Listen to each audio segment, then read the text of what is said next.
Hey guys, it's Elaine, the Ninja Life Coach, and welcome to my channel today. Today, we're going to talk about who do you say I am? So sit back, grab yourselves a cup of coffee. I'll be right back.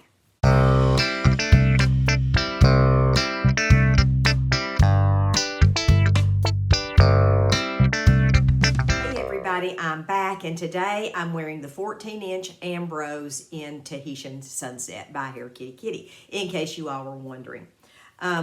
Today we're going to talk about something that Jesus says in the book of Matthew, and I believe he repeats it again maybe in the book of Mark. But he had just got finished healing the blind man, and he asks his disciples, "Who do you say that I am?" In other words, who do you think I am? Who am I to you? And Peter makes an interesting response. He says, "You are Christ." In other words, you are the Messiah. You are the Son of the living God. So what does that mean? Well, the word Messiah is a simple word. It simply means the anointed one. So in other words, Peter recognized the anointing on Jesus and recognized that he was Israel's long-awaited Messiah who was going to deliver Israel. Now, he didn't deliver Israel in the way that they thought he was going to, which eventually led to his death, but Peter had a pretty good epiphany at that time. You are the Christ, the Son of the living God. So today in 2023, I'm going to ask you guys the same question. Who is Jesus to you? Who is he? What is he? How does he impact your life? When did you meet him? How have you been cultivating your relationship with him? All these things are important, and they get more and more important as the days go by. Who do you say that he is?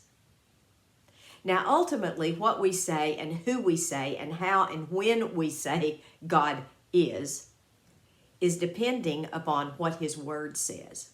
So if you don't know, we need look no further than his word to discover who he is. He is the healer. He is the provider. He is the all-sufficient one.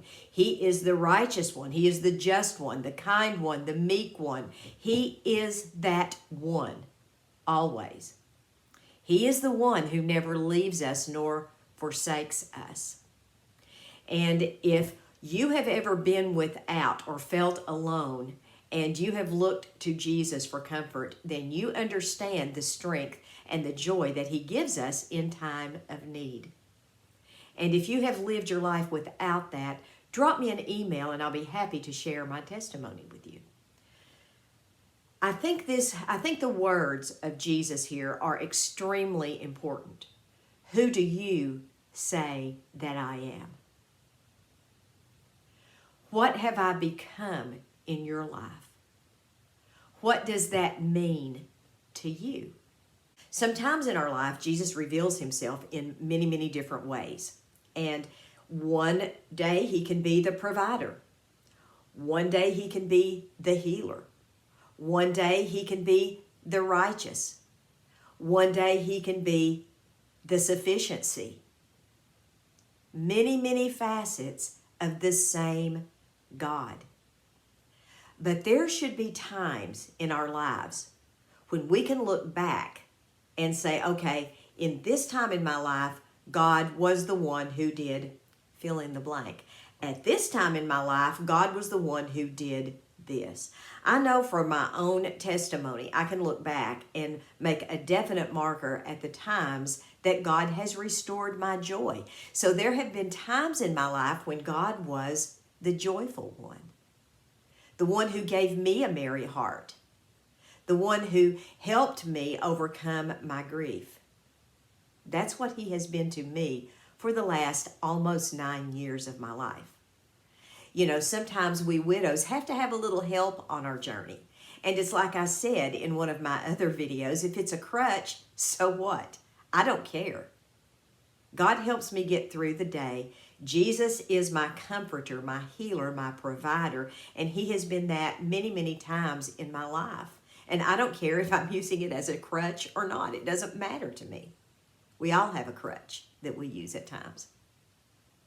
So today, as we go about our day, look at our week and say, okay, this is what I've got to face this week.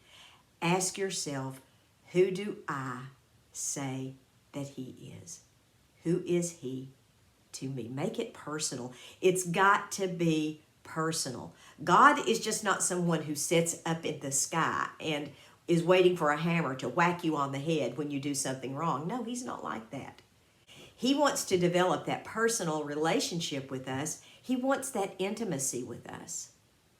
And as we get to know God and his character, and we do that through spending time with him in his word and in his presence through prayer, then we begin to see his character. Guys, when you get an opportunity, check out the description box. Everything I do is down in there. I've got a new journal on Amazon. It's a blank page journal. If you're interested in something like that, check it out. Hope y'all have a great day. God bless you all. Maranatha, folks. I love you guys. Bye-bye.